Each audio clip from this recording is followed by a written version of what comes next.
সন্ধ্যাবেলায় ক্ষুধা লাগছে বলতে বলতে মাথায় চলে আসলো স্যুপ রান্না করি চট করে। কারণ স্যুপ খেতে আমার অনেক বেশি ভালো লাগে অ্যান্ড স্যুপ খেতে আমার আম্মুরও অনেক বেশি ভালো লাগে। সো আজকে আমি রান্না করব সবজি স্যুপ।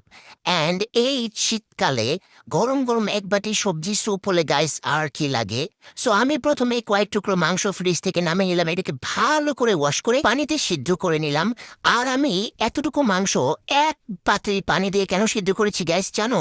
কারণ এই যে যে চিকেন স্টুটা হয়েছে, যে সেদ্ধ করেছি ওই সেদ্ধ পানিটা দিয়ে আমি আজকে স্যুপটা রান্না করবো, তাহলে অনেক বেশি টেস্টি হয়। এখানে আমি এই যে আদা কুচি, তারপর হচ্ছে যে সবজি হিসেবে টমেটো, তারপর হচ্ছে ফুলকপি, আর হচ্ছে ধনিয়া পাতা, আর অনেকগুলো কাঁচামরিচ কুচি করে কেটে নিয়েছি। এই যে নর স্যুপটা ইউজ করেছি আজকে আমি। সো এখানে দেখো এই কয়েকটা উপাদান দিয়েই আজকে আমি স্যুপটা রান্না করবো। সো মাংসর অনেক বেশি গরম ছিল, আমার হাতটা একদম পুড়ে গেছে। যাই হোক, এটাকে আমি হচ্ছে অফ ক্যামেরাতে খুব সুন্দর করে ছাড়িয়ে নেব মাংসটা। ছোট ছোট করে এটাকে আর ব্ল্যান্ড করা লাগবে না। সো ওই চিকেন স্টুর পানিতেই, গরম গরম পানিতে আমি সবগুলো সবজি একদম ঢেলে দিয়েছি একসাথে।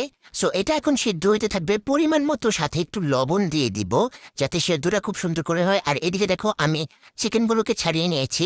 সো এই চিকেনগুলো হচ্ছে যে কিছুক্ষণ পরে আমি দিব, এখনই না। এই যে লবণ দিয়েছি স্বাদ মতো, এটাকে এখন আমি সিদ্ধ হতে একটু সময় দিব। একটু সিদ্ধ হওয়ার পরই আমি সেদ্ধ করা চিকেনগুলোকে আবার এটাতে ঢেলে দেব, তারপর দুটো একসাথে মিক্স করে নিব।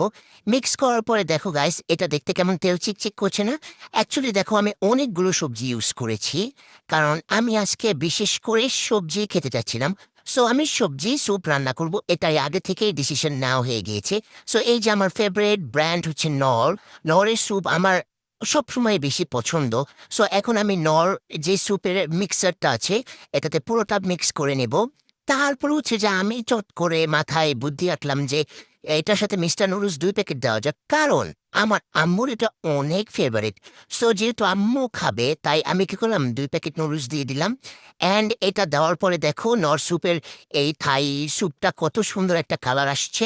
তারপর আর কি নুডলসের সাথে যে 2টা মশলা প্যাকেট ছিল ওটাও দিয়ে দিয়েছি একটু স্বাদের জন্য। এখানে অল্প একটু কর্নফ্লাওয়ার দিয়েছি সবকিছু সিদ্ধ হয়ে আসার পরে। অলরেডি তখন নুডলসটা সিদ্ধও হয়ে গিয়েছে, এই যে দেখো শুধু সবজি আর সবজি। যাই হোক, তারপর এটা কর্নফ্লাওয়ার দেওয়ার পরে এটা আস্তে আস্তে একটু ঘন হয়ে আসবে। যখন হালকা ঘন হয়ে আসবে তখন আমি হচ্ছে যে ডিম ভেঙে দিব। আমি 2টা ডিম দিয়েছি এটাতে, তোমরা তোমাদের স্বাদ মতো দিবে। তারপর এটাকে আরেকটু নেড়ে চেড়ে নিলাম, নেড়ে চেড়ে যখন টেস্ট করলাম দেখলাম যে একটু লবণটা কম হয়েছিল।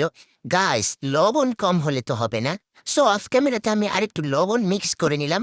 এই যে দেখো স্যুপের আসল চেহারাটা চলে এসেছে, একটু ঘন ঘন। অ্যান্ড এটা দেখতে কেমন আমি জানি না, আমার কাছে দেখতে অনেক বেশি ভালো লাগছে। খাইতে এত বেশি মজা ছিল গাইস, পুরো একদম জিভে জল চলে আসতেছে। এই যে দেখো আমার স্যুপের লুকটা আমি বাটিতে পরিবেশন করছি। এইটা এত বেশি হেলদি একটা খাবার। অ্যান্ড হচ্ছে যে যারা একটু সিক, জ্বর, মুখে রুচি নাই, তারাও এটা করে খেতে পারো বাসায়। সবজি প্লাস চিকেন প্লাস হচ্ছে নুডলস। অ্যান্ড এটা অনেক বেশি ইয়ামি হয়েছিল, তোমরা এভাবে ট্রাই করতে পারো বাসায়, অনেক মজা লাগে খাইতে। Tata, bye bye.